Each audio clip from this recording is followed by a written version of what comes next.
Good afternoon, ladies and gentlemen, and welcome to our second plenary in this year's edition of Gastein's Forum. I'm Natasha Tsopardi-Muscat, for those who don't know me, and I'm the Director of the Country Health Policies and Systems Division in WHO Euro, and I'm delighted to be co-moderating this important session on the health workforce with my colleague, Dr. Josep Figueras, who is the Director of the European Observatory on Health Systems and Policies. And yesterday, across all sessions, the workforce was mentioned, and in some sessions, we were told that the workforce is the crisis when we talk about health systems being in crisis. But over the next hour or so, we actually want to leave you with a sense of what is happening and that not all is doom and gloom and that there is a lot going on, albeit with a sense of realism that there is still much more to be achieved. And we will first have two presentations, followed then by panels, and we will also be asking you for your views too. We have Matthias, Wismar, and Alexandra in the newsroom, and we'll come to them from time to time. Please don't forget to use the hashtag EHFG2023. And of course, we also have Floris with us, who will be our cartoonist during the next session. So, because we really want to try to stick to time, and it's a jam-packed session, without any further ado, I would like to welcome our first speaker, who is Irene Mandel, and she is the head of unit of the European Labour Authority, because we really want to start by painting the broader picture on the workforce in Europe. Irene, the floor is yours.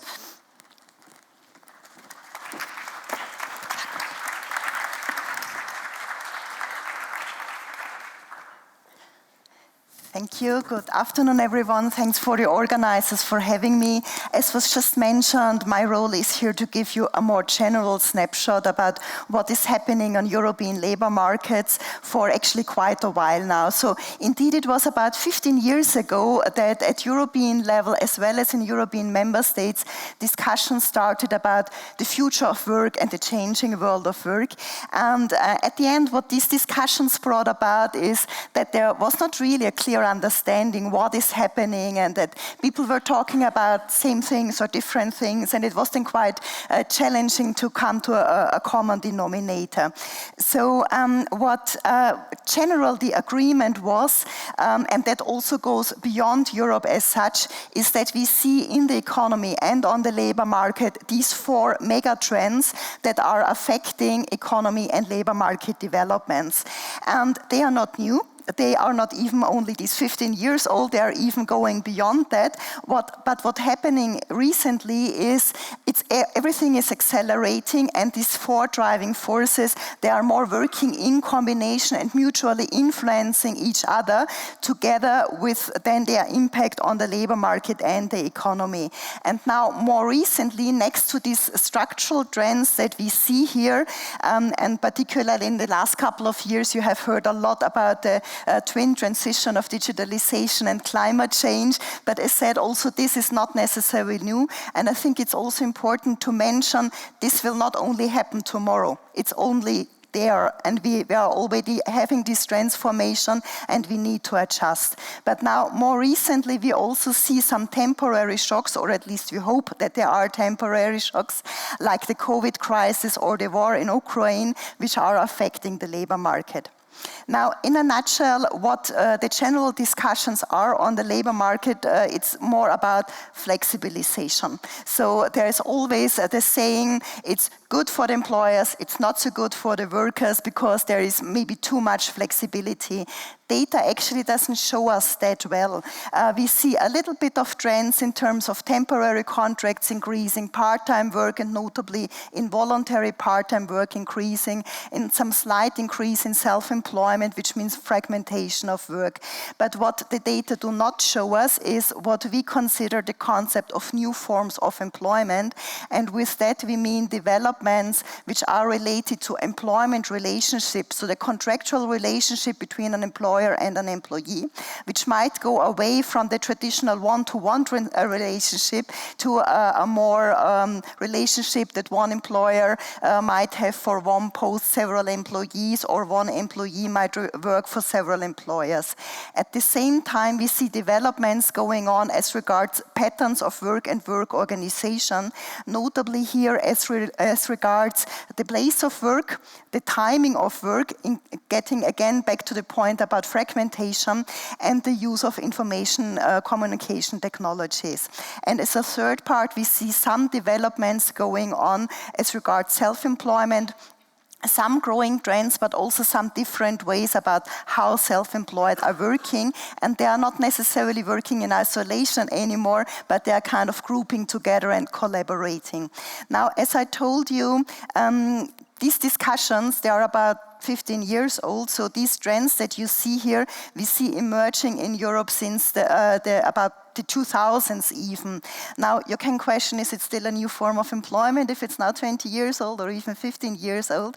So we updated this research just about 2 or 3 years ago, and we actually see those identified new forms of employment from about 10, 15 years ago increasing. They are spreading. So what you see here is the blue bars are when we did the first mapping, the number of European Union member states where these new forms existed, and the orange one where they existed about 10 years later. So they are still there.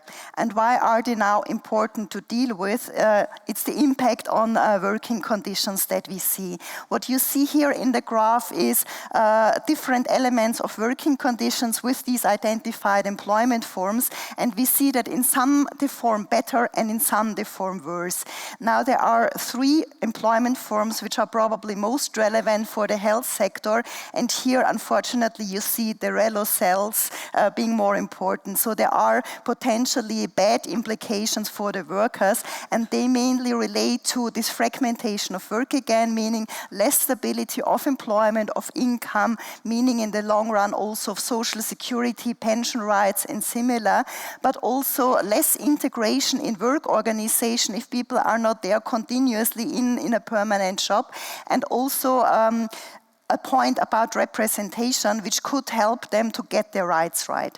Now, to conclude, some food for thought, some considerations that you also might want to pick up in further discussions. What does that mean now? So we see some impact on these developments that I mentioned, these yellow cells that you had on the previous slide. They probably negatively impact on working time, work-life balance, and then in turn also on the health of the workforce. And there, not to forget, it's not only the physical health which is impacted, but also the psychosocial risks that the healthcare workforce might be related to.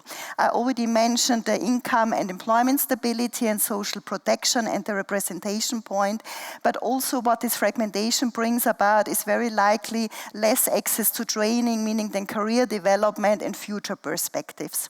And I think with that I leave it, and thank you for your attention. Thank you so much, Irene, for really very briefly painting the picture of the conditions and trends across Europe at the moment, which the health workforce, of course, is subject to. And now it's my pleasure to introduce my colleague, Dr. Thomas Zapata, the Regional Advisor for Health Workforce and Service Delivery. Thomas has been working now for the past 2 years, really focusing on a health workforce. We've published a report, he's going to tell you all about it, and we have an item coming up at our regional committee on the health workforce. Thomas, over to you. And the question for my presentation is great attrition or great retention? So we are going to try to go through it. Last year we launched the regional report, Health and Care Workforce in Europe, Time to Act. The report has been capturing a lot of media attention in different newspapers, and it's because really countries are struggling with their health workforces. They really have a health workforce crisis, and that's what you reflect in all the different newspapers. Even The Guardian, who took our media brief, a ticking time bomb, as we will see later. Then in the EuroHealth, Matthias, Natasha, Michelle, myself, we put some ideas about this great attrition. And that's why I'm going to try to elaborate now. So first of all, for the past 10 years, there has been a 13% increase in the density of medical doctors in the European region. That means that we have more medical doctors than ever. When we look at the nurses, we find a similar pattern. Increased 8% increase in the density of nurses in the region. When we look at the production, we see a 37% increase of medical graduates over the past 10 years. And for nurses, a 26% increase. So basically we have more doctors and nurses than ever. We are, WHO Europe is the region in the world with the highest density of health workers. So then the question is, why do we have a health workforce crisis? Why we have shortages? Then let's start by one side.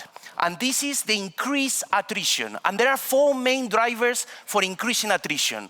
The first one is aging. We have an aging health workforce. In 13 countries in the region, more than 40% of the doctors are older than 55 years of age. That means that in the next 10 years, more than 40% of the doctors will be retiring. That's a tsunami of retirements. That's why we call it a ticking time bomb that is already happening at the moment. The second factor is increased health workers' deaths. During the COVID pandemic, we saw around, it's an estimation, but around 115,000 health workers dying because of COVID and 50,000 of them in the European region. It's not big numbers when we compare with the total number of health workers, but it has a profound impact in the morale and in the psyche of all the health workers and in the burnout of the health workers. So that's something to take into account. The third element bringing attrition up, increasing attrition, is migration. And this one depends a lot on different countries, but we see that globally there has been a 27% increase in the migration of doctors after the COVID pandemic and a 79% increase in the migration of nurses after the COVID pandemic. And let's give a concrete example in the European region. If we look at Romania, for example, you see there, Romania is the 5th largest producer of doctors in the European region. But when we look at the availability of doctors, we see that Romania is below the regional average in terms of density of medical doctors. What has happened? What has happened is that we have thousands of Romanian doctors working in other EU countries. In Germany, in France, 5,000, in Germany, 4,000, in Israel, 3,000, and so on and so forth. So for some countries, migration is a big cause of attrition, of increasing attrition. The next big element, the fourth element, is increased resignation. And this is something that we are all aware after the COVID pandemic. We see there has been a 62% increase in absenteeism during the COVID pandemic. We have seen across different surveys around 50% of health workers reporting to be burnout, to experience burnout. And all this is leaving health professionals, leaving the health sector, leaving the health system. So, in a summary, what we have is increased attrition, bringing down the availability of health workers. And on the other hand, what we see is an increased demand for health services. This increased demand is driven by an aging population, increased chronic diseases, backlogs from the COVID pandemic, and also increased demand and expectations from patients. All that is pushing up the demand for services while attrition is pushing down the availability of health workers. And all that is creating this crisis on health workforce, these increased shortages that we have. So what do we do? The question is here. We've been working with all member states, the 53 countries, in developing this framework for action that will be launched in the Regional Committee in Astana, in the WHO Regional Committee. This framework for action puts health workers at the center, retention of health workers at the center. We need to keep the existing health workers in the system. And in order to do that, we need to improve the working conditions, reduce the workload, reduce the number of hours worked. We need to improve the flexibility that it was mentioned before. We need to improve remuneration when it's appropriate. We need to improve and protect the health and well-being of the health workforce. And if we do all these things, we'll make sure that the future generations, the young generations, will be willing to join the health professions. Because now what we see is that many of them are reluctant to join. And just to finalize, I'm not going to go through the whole framework, but I think another important element is optimizing performance. We have limited human resources, health workers. What we need is to maximize, increase the efficiency for those health workers by realigning processes and by bringing digital health technologies. This is the resolution so far. We have 37 countries co-sponsoring the resolution that Natasha was mentioning before. And just to conclude in a positive note, we need to really improve retention so that we have health workers that are happy and health workers that feel that their work is meaningful. That's the only way that we will improve quality of services for everyone in our countries. Thank you so much.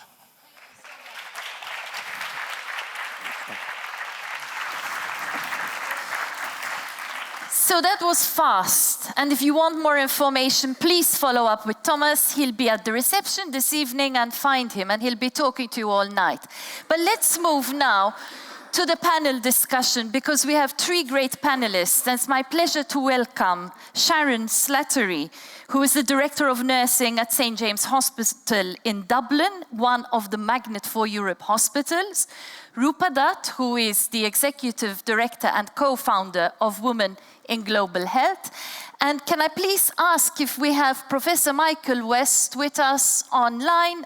Hello, good afternoon, Michael. It's Natasha here. Thank you for joining. Greetings. Very good. So we've heard Irene, we've heard Thomas, and particularly Thomas was telling us about the health and well-being of workers.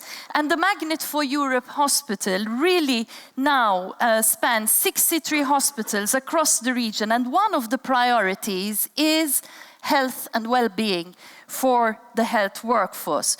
But Sharon, what are we really talking about when we're talking about improving the working environments, improving the work-life balance? I mean, hospitals have to run for 24/7. The structure is what it is. The nature of the work is what it is. So what are you doing? And are you managing to change things? Thank you. So each of us recognise that our teams and our healthcare employees are our greatest asset and they're our greatest resource. So therefore we need to look after them. So Magnet for Europe redesigns our workplace where we focus on staff well-being, and if, similar to what was said, if staff are healthy, if we look after their well-being, they in turn, there'll be increased retention, there'll be reduced absenteeism, and in turn, that will improve patient outcomes. And that has all been evidence-based through the Magnet Forum. So the Magnet for Europe project, that allows us to bring in interventions. So Magnet is based on 5 principles. And when we started the research project, we did a gap analysis. And out of those 5, we have focused on 2 of the interventions. First one being transformation leadership, and the second one being empowerment. So again, can I push you a bit further? Because we talk about leadership, we talk about empowerment. What are you changing in your hospital? So under transformation leadership, I speak about communication, and that is actually listening to the staff, actively engaging with the staff. Therefore, from our perspective, we have been involved in setting up councils. And these are forums that all the nursing grades, each of them have got a council where they meet each month, where there is shared learning, where there is peer support. They look at quality initiatives that they're able to work on alone. They're able to look at quality initiatives that they work on together. And together, they all work towards making it a better working environment for everybody. They also looked at empowerment. When I listened to the staff, I thought that each of them knew their career pathway. But when I actually listened to them, they actually felt that it hadn't been formalized with them. So we took that opportunity to speak with each staff member, and now from a recent survey, 87% of staff actually have a career pathway, and they know how to navigate, and they know how to develop their educational So you're programs. already able to see some tangible outcomes. Yes. Can you give me a practical example of something that you've done and changed? So from a shared decision making, that's really, really important for Magnet, in that the staff have got a voice and that they are heard, and that they are recognised and they are valued. So we have introduced a recognition award system that is given by nominations through peer review, through staff, through patients, or by relatives. That has been great because it means that everybody does get that recognition and they get that thank you and they get that celebration. And the other piece is that they're involved in local projects. So one example would be that the staff wanted the canteen to be able to be opened at the weekend. So with me, they went to the director of the facilities management, and together we discussed it, we negotiated it, and they were successful in getting that open. So that has improved their working balance, that has improved their work life for the weekends. Thank you for that example. You see, sometimes even small things count. One last question in this round. What haven't you managed to change so far?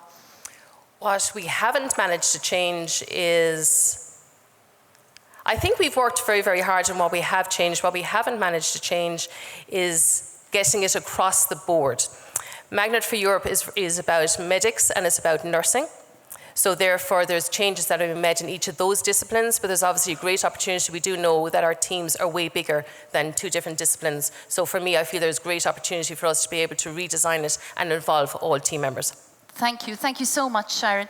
And Michael, perhaps if I can come to you. Sharon spoke about leadership.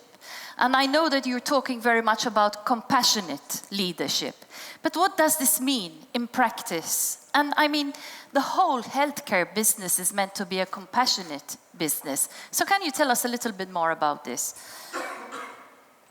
Yes, well, you know, what Thomas talked about and Irina talked about tells us about the very high levels of burnout and stress across our healthcare systems. And what all of the research internationally tells us is that this is a result of our failure to meet the core human needs of staff. We call them the ABC of core needs. Staff have a need to feel like they have autonomy and control. They have voice and influence rather than working in cultures of fear and blame, where they have control over the balance between their work and home lives more effectively. They have a need to feel that their needs for belonging are met, the need to feel valued and respected and cared for in the workplace by their leaders, by their co-workers, and the need, to make an effective contribution. Staff want to deliver high quality, continually improving, compassionate care, rather than laboring under a situation of chronic, excessive workload, where they experience the moral distress of not being able to deliver the quality of care that they want to deliver. And, you know, what we know is that what exhausts people is empathy without the ability to make the difference they want to make. When we ask general practitioners or nurses to be extra compassionate in the way that they deliver care over a 2-week period, that has a significant impact on their own anxiety, stress, and depression with lower levels.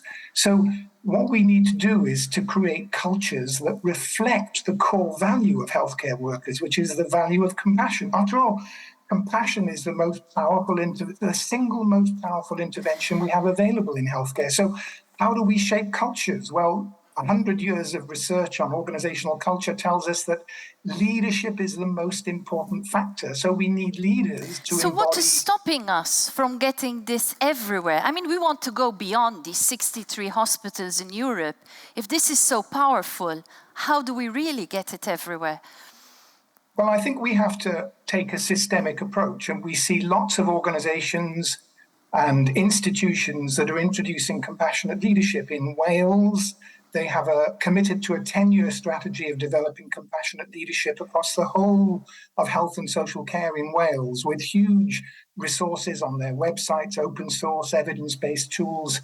We see individual organizations. Berkshire Health has been retraining all its staff for the last 5 years in compassionate leadership. They now have the lowest levels of staff stress and the highest levels of engagement of any comparable healthcare institution in the organization. I think part of the problem is that we have this kind of inertia. This is the way we've always led, so we'll carry on leading in that way.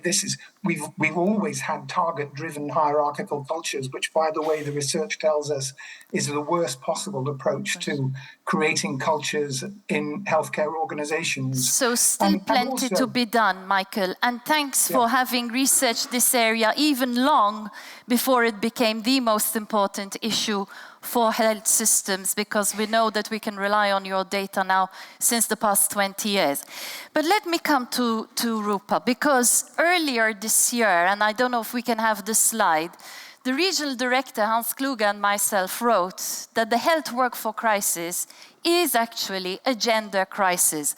And Rupa, I know that you have been talking about this, but you're also talking about reforms and that we can change this. When you talk about reforming the system, what do you have in mind? Can you give us some practical examples?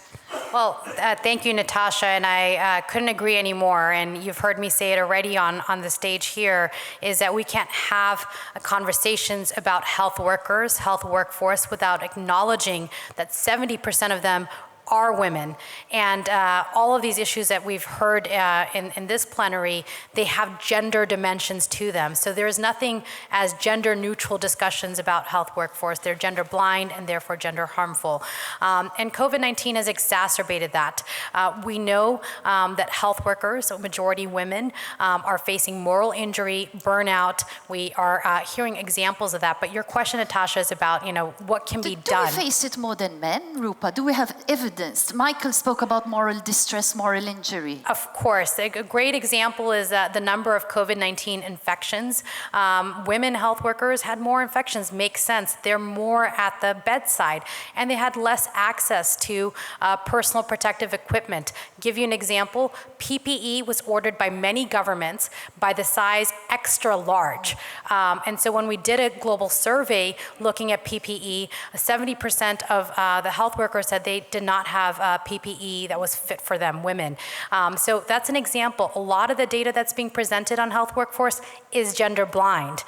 We don't actually disaggregate that. So that is a solution. But I want to answer your first question, Natasha, what can be done?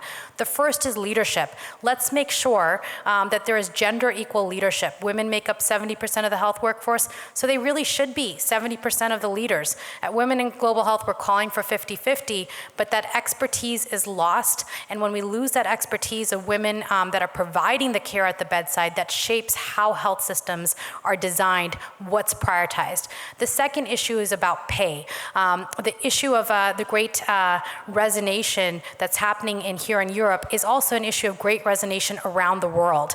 As a result of great resignation in high-income countries, low middle-income countries are seeing a greater migration that was covered in the presentation, and this is destabilizing health systems everywhere. And I want to point out the pay issue.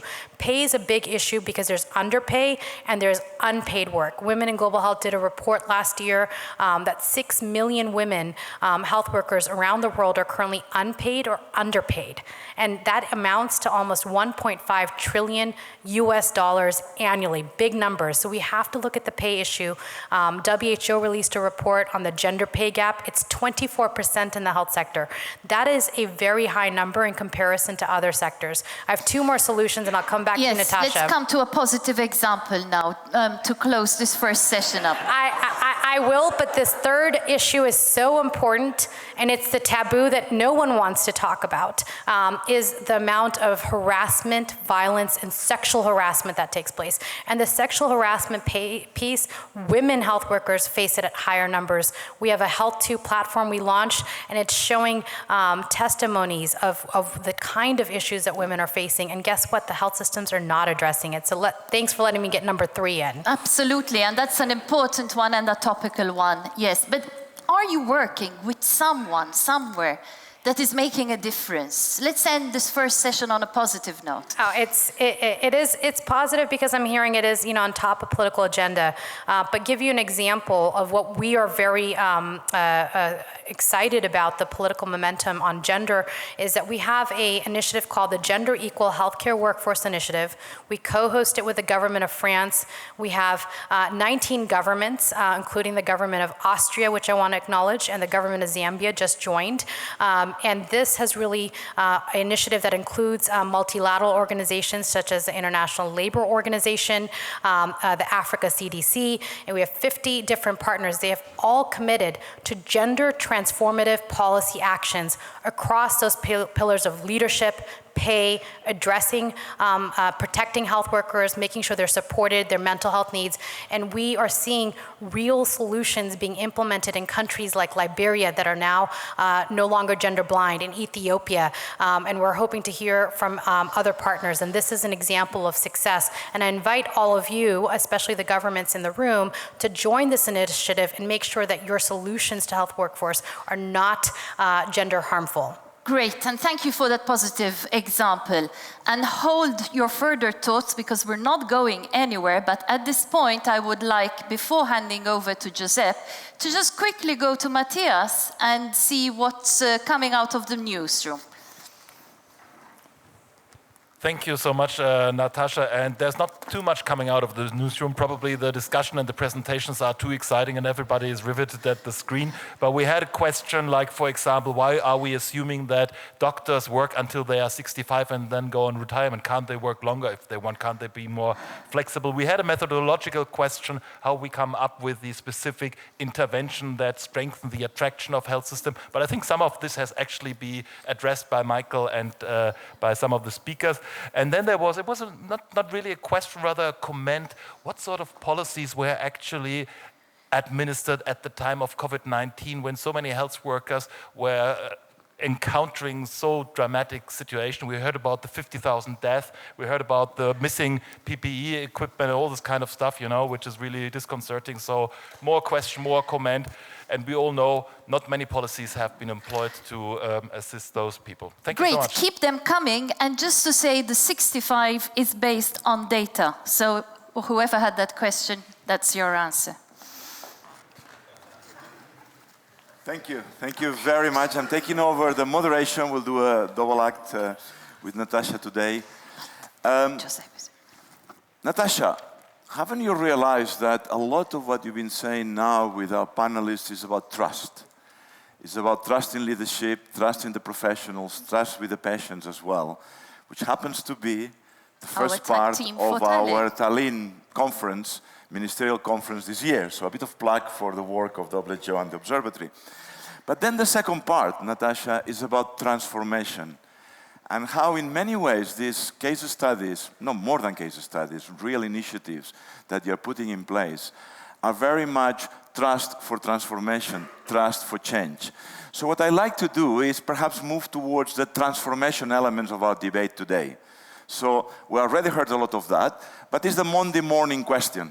What do you do Monday morning? You know, you heard all that. How do you change? You know, to be part of a compassion leadership or magnet for hospital, yes, many are there, but most are not there. So what do you, policymakers, managers, and others, can you do Monday morning? So let's start, and I'm going to be very tough now. I'm going to introduce, not with her, because she's doing a great job, Regina.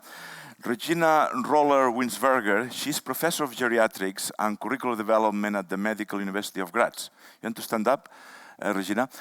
Regina, I'm going to blame the medical school because we are doing exactly the opposite. You know, I'm a medical doctor. Once I was at medical school, I was hopeless. There was no change possible. You know, all these cultures, all these elements. We hear in this place, compassionate leadership. Are you training your doctors and professionals for compassionate leadership? We're talking about horizontal. Are we training, we are breaking boundaries when we train doctors and nurses and other community workers? We're talking yesterday about AI and how AI is going to slash many of the professions. Is the university training these new people? You are in an area which is fundamental, which we need a totally different skill mix. We need to train nurses for integrated care. My opinion, which is controverted, is that hospitals, even tertiary hospitals, should have 80% of geriatricians and the rest top specialists. Let's face it, that they can treat. Sorry. The very sad thing is that actually we only gave you 3 minutes. I almost took the 3 minutes, so please. Thanks. Tell us in a nutshell how you are doing these things far, far better, because you are the exception to my rule today. Thank you. So I can sit down because you've summarized already. Yeah, thanks. I've been invited to say it from the view of a curriculum director. So I come from a medical university, and we have realized a few years ago that we are not preparing health workforce for what will be needed in 20 years in Austria and in healthcare. So what we are trying to do is really to come up with all these indicators. The problem we have, message number one, is many of the medical schools and the nursing schools are still knowledge and skills oriented. So we do not include training formats that train the people in humanism and to become professionals as we expect for the new systems. What we have been doing, I want to keep it positive, is we have re-elaborated our role models. So whom are we going to give out of our university training? Who will be these doctors? And it's aligned with the Canadian CanMed roles. Many of you probably know tomorrow's doctors framework that is quite comparable to what I'm talking about. And we have quite recently this year introduced the role of an innovator. So our young doctors becoming innovators to drive the transformation you have been talking about. So you have a curriculum subject on innovation? Yeah, it's not a subject, it's an integrated path, because what you have to do is you have to renew how you train your staff. It's only not doctors or nurses or the professionals? Nurses and doctors together. So we've started interprofessional trainings at advanced level, and we're looking for different formats of training. It's not classroom teaching, as maybe some of you know. This is a psychologically safe environment where people can be creative and are allowed to make mistakes and reflect upon it, because we try to train people, not machines. Excellent. Thank you very, very much. I'm sure there'll be more other points. Actually, I'd like to interview you for a long time because there's so much you've been doing in this field. But let me move now to Lieven de Groot. Lieven, another important area for transformation, and we had great sessions yesterday around the new EU health priorities. And an area that comes up everywhere is, of course, the health workforce and the role of the EU. You are leading us in the next year with the Belgian presidency. We believe that you are the focus of the presidency is to think about the letter to the new commissioner, the new EU health priorities, and I happen to know that health workforce plays a very important role there. And indeed, if the health workforce can cross borders, if the health workforce will have same standards, we need to work at European level for standards, for data, for empowerment, for planning together. What is the presidency going to do? I know you cannot answer this question, you told me that, but I'm asking you anyway. Okay. So say whatever you can. There's nobody here, so we are in family. No tweeting, no tweeting allowed, okay? Thanks for this excellent challenge. So indeed, correctly, we are, so I will first introduce myself briefly again. So Lieven de Groot, head of the international unit in the Ministry of Health. In Belgium federal level, currently indeed very active on preparing the Belgian presidency in the next, the first half of 2024, and we are indeed actively considering to make health workforce and all challenges around health workforce into one of the main priorities of the Belgian presidency, and then hopefully into one of the main priorities for the future the EU in the upcoming years for the next Commission. And I will give 3 arguments why we believe that this is something that we should tackle, and maybe I'm here preaching to the converted.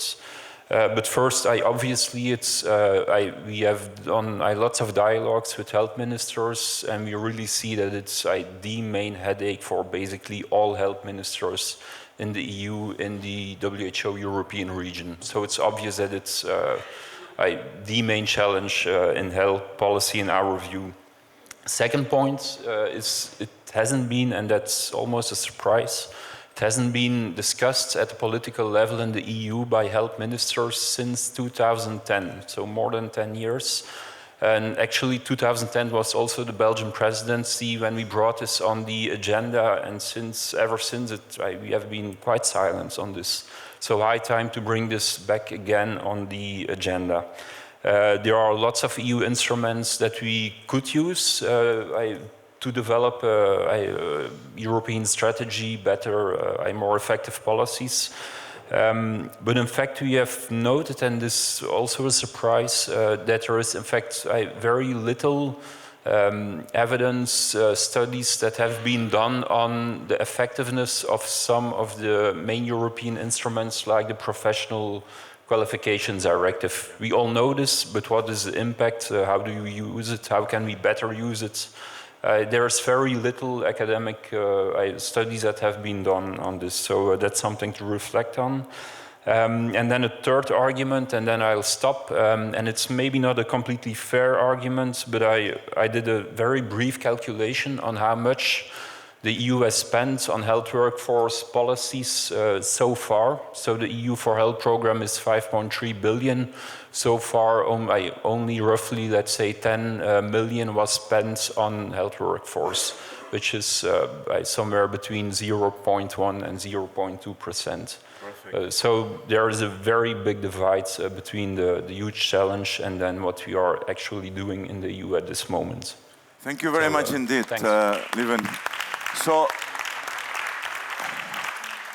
like for Thomas and Lieven will be in the reception where you can actually ask directly some more questions about the actual priorities. I think what we hear as well is that there's still a lot of shaping on that presidency. And the good news that the presidency after US Hungary, also 10 years ago, focused very much on the health workforce. So we could have a year of really emphasis from the EU on the health workforce. But let me go back. I'll go back to you. I promised I will save time on my time allowed, and my panelists have agreed.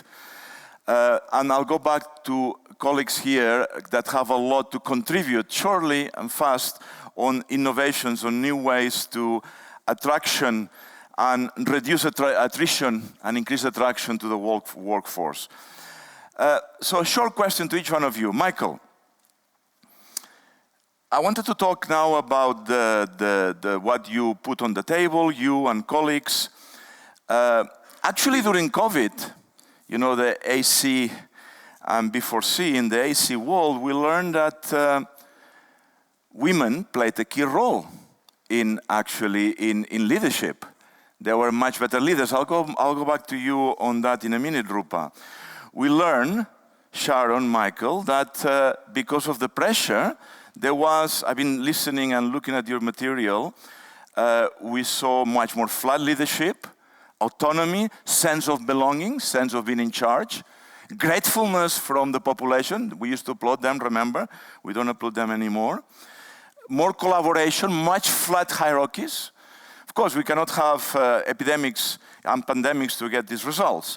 So you guys are giving additional alternatives.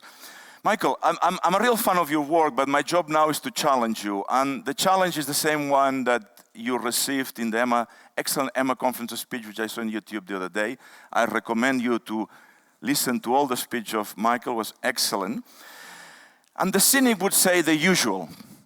In a moment of so much stress, in a moment where staff goes on strike because the income is not there, in a moment where they're working so many hours, how can you introduce compassionate leadership? There's a total mistrust into the system. So how do we do that with those realities? Michael. Thank you for your kind comments, and it's a pleasure to talk with you. This is a dark time for our healthcare workforce. We have to give hope. And there are many organizations and many countries that are embarking ambitiously on implementing compassionate leadership. And look, we have evidence now from 20 years of data from 600,000 healthcare workers every year showing that when leaders listen to staff, they're present with them, they have the courage to understand the challenges they face, they empathize with them, they feel what it's like to be a nurse on your third 13-hour night shift, and then they seek to help them by ensuring that they're removing obstacles.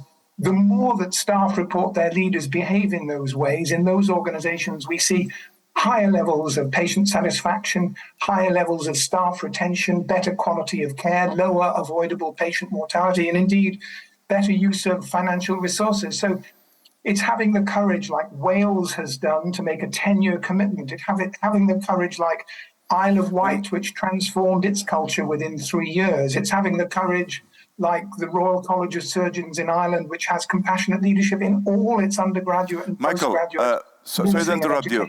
Totally agreed. I mean, we look at your research and the evidence, and it's totally there.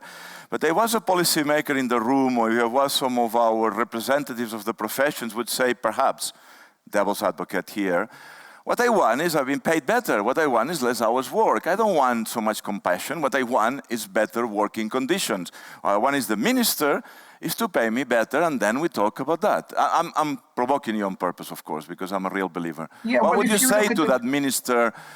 What would you say to that person saying, well, what you want is to save money with this compassionate leadership, because in reality what we want is better salaries? I'll go back to you on that, and Sharon, to you as well.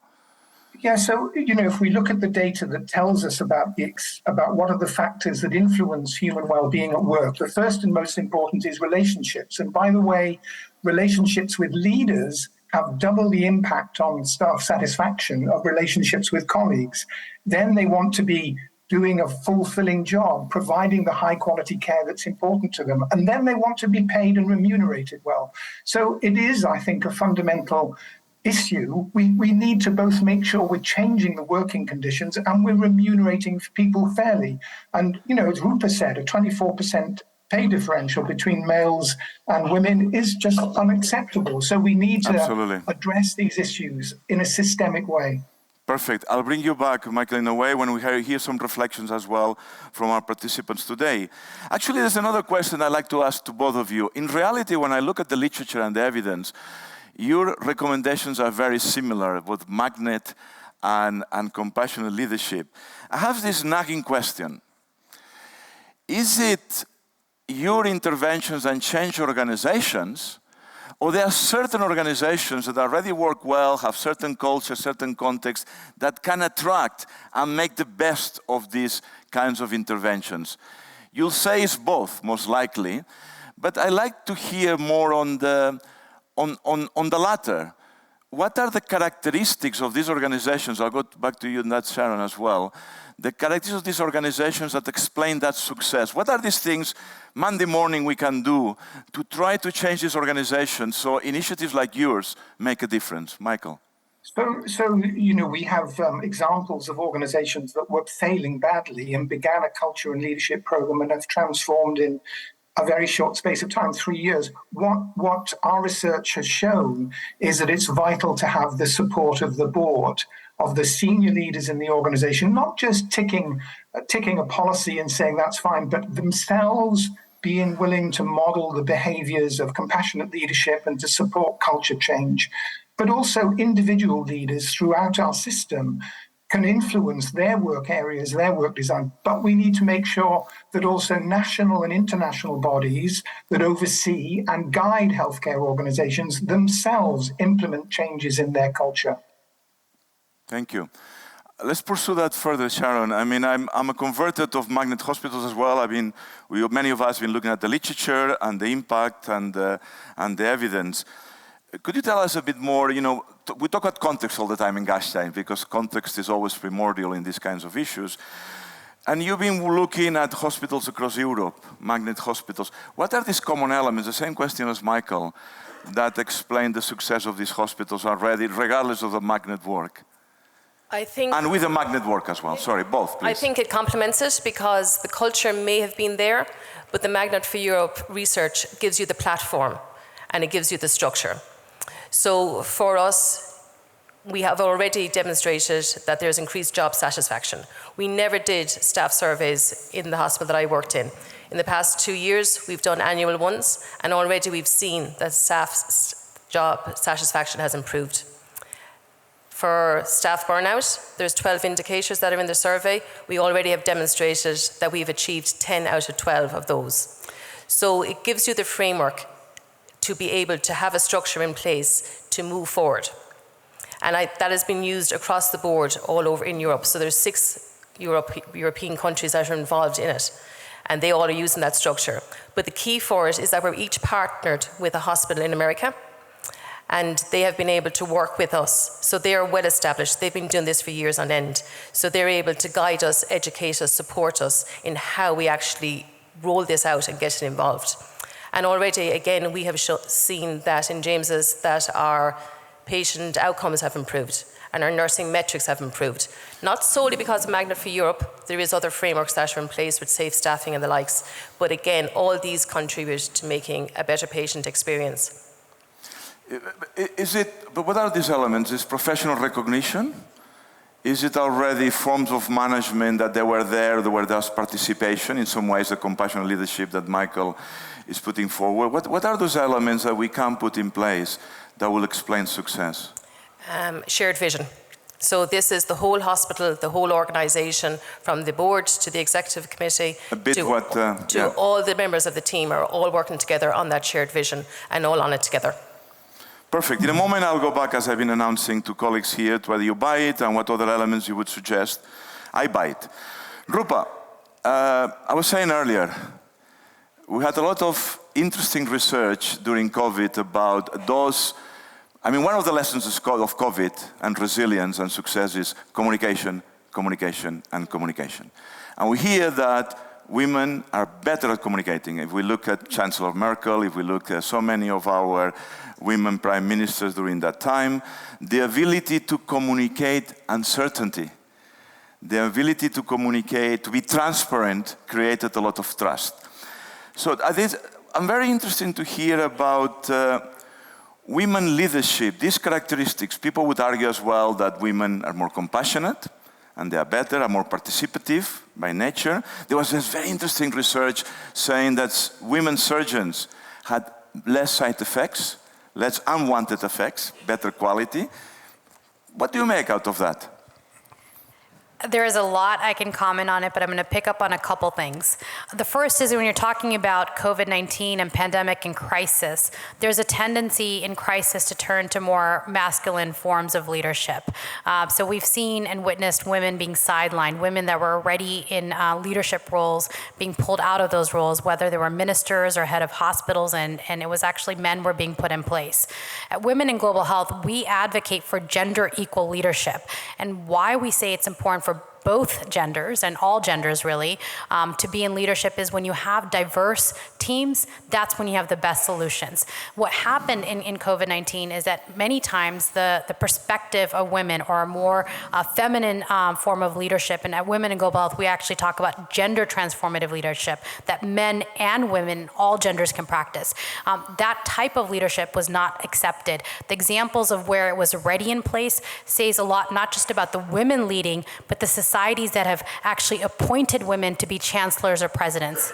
We did an analysis of 100 speeches, 20 leaders, and what we found in that is that women, head of governments, were more likely to talk about social cohesion, social protections, and men were more likely to use war analogy. But I was asked to bring it down to the health system aspect. And we know that if you have just one point of view, let's say the male point of view dominating, it impacts health policies, it impacts what parts of the health systems are functioning or not. And WHO had a great survey which showed early on that one of the top services that were cut first were related to access to maternal care, to contraception, to family planning. And as we know, pregnancy and birthing does not stop during a pandemic, but too often women, didn't matter whether you were in Europe or in Africa, women were told not to come in for those kind of care services. And I'm confident if women were in decision making at equal numbers, that would result in that. And your point about, as a doctor myself, I can say that these studies about women surgeons doing better, women primary health care doctors, women cardiologists, there's a lot about talking about women are doing better. My message is that we actually should be learning from both genders and improving the health system. And the problem is men lead, women deliver, and we need to equalize that ratio. Beautiful. Thank you. So in a Twitter style, as I want to have a debate, can we support then more women in the system? Although according to what you said, reality is not about more women, it's about different skills in the health system really, that men and women can have. But how can we support more women and bring those skills into the system? Yes, this one I'm going to answer with a bold challenge to the room. Please. The first one is actually going to be for the men in the room. And I'm saying, even turning to my moderator here, men, you have a really critical role. First of all, make gender equality your business. You benefit when there's gender equality in society and in health systems. And particularly the way we talk about, being a gender champion, it's not about wearing a pin or a shirt or saying I'm a feminist. It's actually through action. Think about how you can, I'm going to say, lean out of an opportunity and give it to a woman leader. If you've been in a leadership role for a very long time, it's okay to say, I'm actually going to make sure that the next leader is going to be a woman. If there are, yes, I'm saying that, lean out is fine for men, and not just completely leave the system, but do what women have been doing for many men, being number 2 positions, being the support person, being the deputy. And I'm really fed up when I hear that women should just accept number 2. The second thing is for everybody. We all create shortlists when it comes to who's going to get a leadership role. Make sure those shortlists are at least gender balanced and have diversity. But if you really want to be game changing, promote that it will be an all-female shortlist. It's okay, because some of our institutions have never, even over 100 years, 200 years, 300 years, I can say centuries in the continent, Europe, have had women lead. And so it is going to take that kind of bold, radical thinking. And the third thing I'll say is, let's not talk about fixing women to fit into systems. We need to fix the systems. And that's why I really like, Karen's point and Thomas's point. I like this one, Josep. I couldn't resist. Let's not fix women for the system. Let's fix the system where 70% of the workforce are women. Exactly. What we wanted now, very, very quickly, is to get 10 seconds, 20 seconds points about taking that forward, experiences, signposts, things that are working, things where we see change, where we see this compassionate leadership happening. These questions I was asking to my panelists today, what are those elements that we can replicate in different cultures? So please, and I'll ask Regina to come back, because I didn't give you enough time, Regina, due to my talking. I have one here, I have my first one. Please, you go. Introduce yourself quickly and give us your example. My name is David Kaur. I'm the CEO of the European Society for Emergency Medicine. One of our pillars is to do education and training for our healthcare professionals. And I don't see the EU supporting CPD for doctors, nurses, paramedics. There's not enough. In other sectors, there 10 seconds. Very good. So we have an ask here. The EU. Do we still have any colleagues from the EU in the room? No, I think they left. Please support CPD training. We had this on the agenda, Josep, some years ago. It wasn't picked up. Okay. No contributions on the practical ways to make a difference. That's scary in a room like that. Thank you very much. Name and practical contribution. 10 seconds. See if you manage. No, I just wanted to speak, speaking as a pharmacist, although I don't practice, I think that pharmacists can help alleviate a bit of a pressure on the healthcare systems, but we don't really talk much about that. So I think pharmacists can play a greater role, and we should think about that. We saw that during COVID. Yeah. Prescriptions, integrated care, and so on. Absolutely. So we celebrated World Pharmacist Day 2 or 3 days ago, so we can give you a belated applause, but let's keep this one, Matthias, because he's right. Okay. Go ahead. Okay. Sandra Buttigieg, President of the European Health Management Association. Well, I will say very shortly, catch them young. Interdisciplinarity, focusing on key issues like gender, working together in a team spirit, in a compassionate manner, as from their early days of training. So those offering courses, please, let's do it together. Let's not work in silos. And for over 10 years, Sandra headed our Institute of Healthcare, where people are trained together, so she knows what she's talking about. Indeed. Thank you. Dainius Pavelkis, Lithuanian University of Health Sciences, and many more.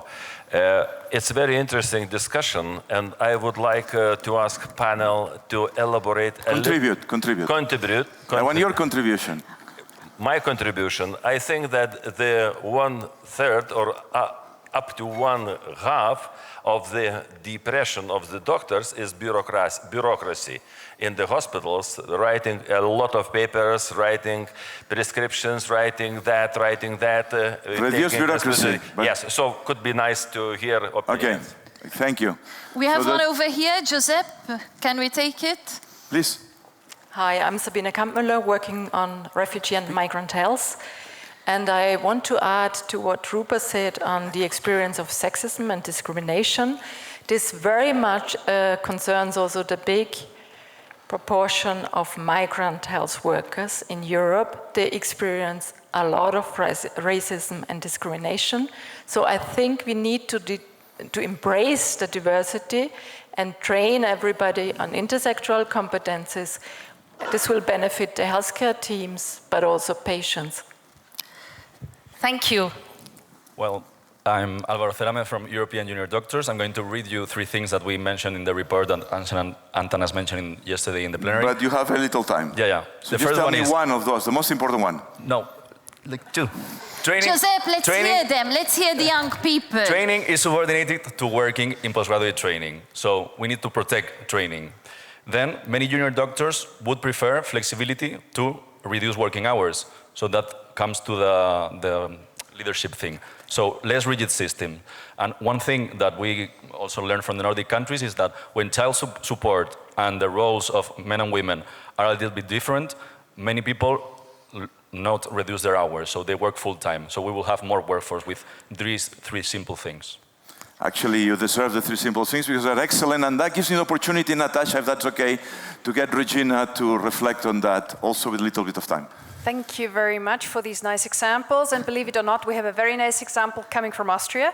The Austrian Chamber of Medical Doctors decided to change the culture in how we train our younger colleagues bedside. And we have created a curriculum for consultants who are involved in training of younger people, and we are delivering a continuous professional program for consultants to be able to deliver compassionate leadership, Michael, here in Austria. And anybody interested, please come along. We are happy to share this curriculum and how this course is built. And thanks for everybody joining this initiative. Thank you. Giuseppe, I have Andrea, I have Charles. Can we give them 30 seconds each? And then that's it. Okay, thank you. Andrea Amon, the director of the European Center for Disease Prevention Control. I think in order to get more women in leadership positions, of course you have to encourage the application, but you also have to put women in selection committees, because there the decision and the assessment is made, and I think women have a different way of assessing, and that is important. Thank you. Very practical suggestion. Charles? Charles Normand. I just wanted to follow up on a point Sharon was making about the whole workforce, because we've marginalized a lot of the parts of the hospital workforce, particularly things like catering and other care people who have been excluded from the professionalism of the organizations and have been allowed to be marginal, with devastating effects sometimes. For example, patients not being fed properly because contracted out catering was allowed to work entirely on simple metrics. So finding ways of valuing the whole workforce much more than we have in the past. Thank you. Back to you, Joseph. Yes, and we learn as well that when hospitals, health centers do that, actually has a spread effect on other industries in another areas. So the health system has also an element of dissemination of improving working conditions. Natasha, I'm going to ask you now to sit in the hot seat, because you're going to wrap up and conclude. But what do we have from the news desk and from our colleagues illustrating the situation here? Basically 2 messages coinciding with Regina's little intervention. One is coming from an old friend of the Gastein, John Boyce actually. He says, you know, my experience across the world, we are far too rigid developing professions. Why can't we give pharmacists, for example, additional roles? So that is the advanced practice roles was very much his intervention. And the second one was that we really need to talk about the educators, not only the ones who are educated, but those who are the educators, and we need to reconsider what sort of profile they actually should have. Perfect, thank you very much indeed. I'll ask you to get ready to wrap up, please, and meanwhile, as you get ready, if we can see the graphics and the cartoons, please. Which one wants to start? I love this year the combination of these 2 approaches to communicate. Well done, Clemens and Dorley. Okay. Wow. I won't try to comment. Maybe you want to try that, Natasha? No, I'm just saying... It's so rich. I think they've taken away my closing statement because I was just going to say, thank you. It was such a rich session. You've given us so much. And here it is. Indeed. We're going to be publishing those, right, Orly? We're going to have those available because it's one of the richest things we get out of Gastein every year, actually. The cartoons and that. Brilliant. Thank you. Oops. Oops. Next one.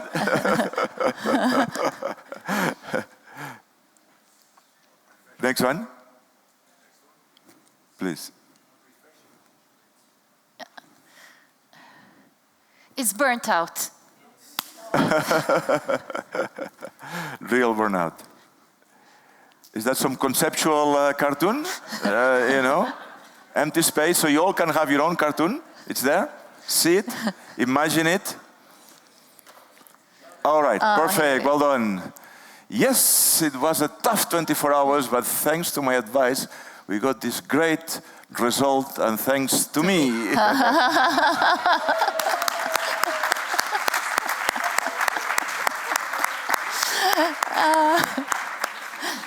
I'm sure Rupa will take that one with you, right? It's that will help. A good souvenir of Gastein, Rupa. I think I might print it out, you know?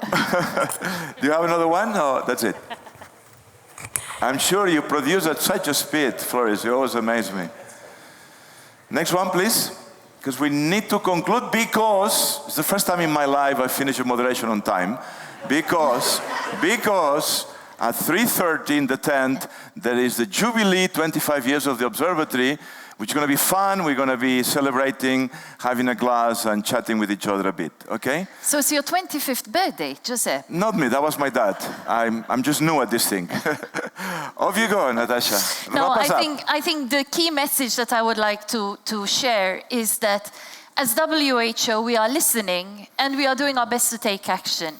But of course, the action needs to be taken also by the member states. We are keeping our fingers crossed that we will have this political commitment and resolution, and we will use this to monitor the actions being taken on the ground.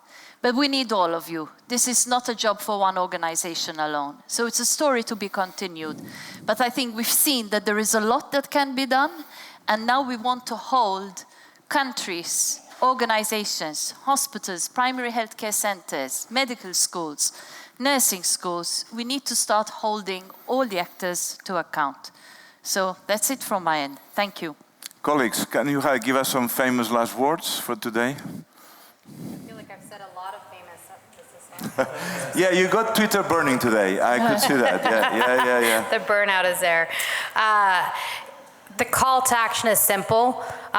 Women in health deserve a new social contract based on equality that includes addressing leadership, pay, protection, and support. So I call on all of you to make sure that women in health have a new social contract. Thank you. Thank you, Sharon. We all think that we do listen to our staff. We all think that we do listen to our colleagues and our team members. But I would ask for people to seriously to do active listening and communicate with people. Because if we build those relationships, we can make the changes to improve our working environment, to increase job satisfaction, and in turn, improve the experience for the patients. Thank you. Thank you. Active listening. Not tokenistic listening, which is very much the way this is done sometimes in management. Michael, you must be happy what you heard today, the way that the room was echoing a lot of your thinking. And I'm sorry if it has been slightly provocative in some aspects. What would be your words to wrap us up, being the last speaker today? These are dark times in many societies and for humanity, and we must give hope in dark times.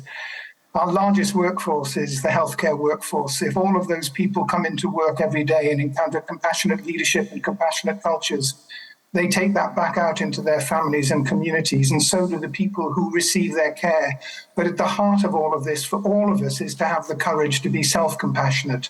Because when we attend and listen to ourselves and nurture ourselves, It enables us to connect more deeply and authentically with ourselves, so we can connect more deeply and authentically and nurturingly with all of those we lead and interact with.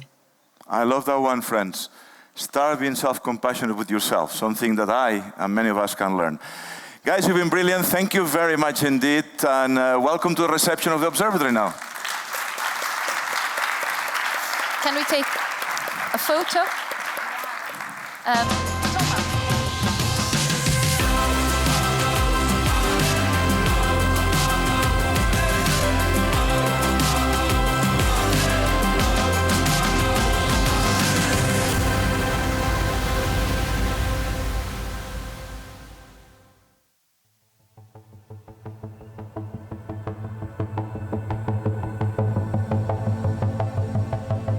We are trying to promote, I would say, a sort of more solidarity approach to many issues which cannot be dealt with the treaty. This is Europe, so we have the power to change the agenda and to go for an agenda that respects human values and all the European values. And it's a Europe of 27 member states, perhaps even bigger in the future, and member states have diversity, and this diversity is wealth. We are Europe, and we will fulfill the dreams of every European in as much as we will be told to do so by our politicians.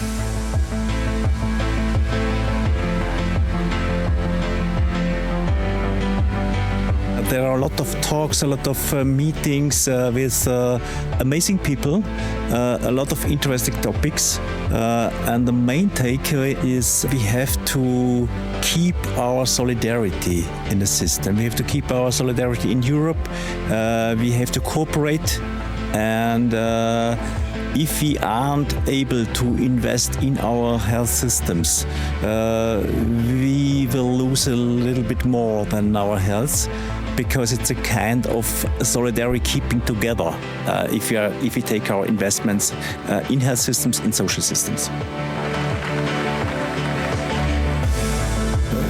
You are able to cross thinking borders and hurdles, and your mind is open.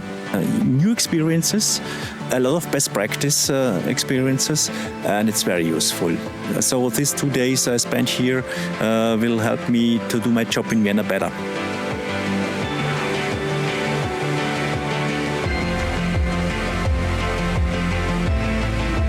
Many people are opting out of the health system because we see that the many crises in society are also reflecting themselves in the health system, and that it is very difficult if you work there and you feel like Sisyphus.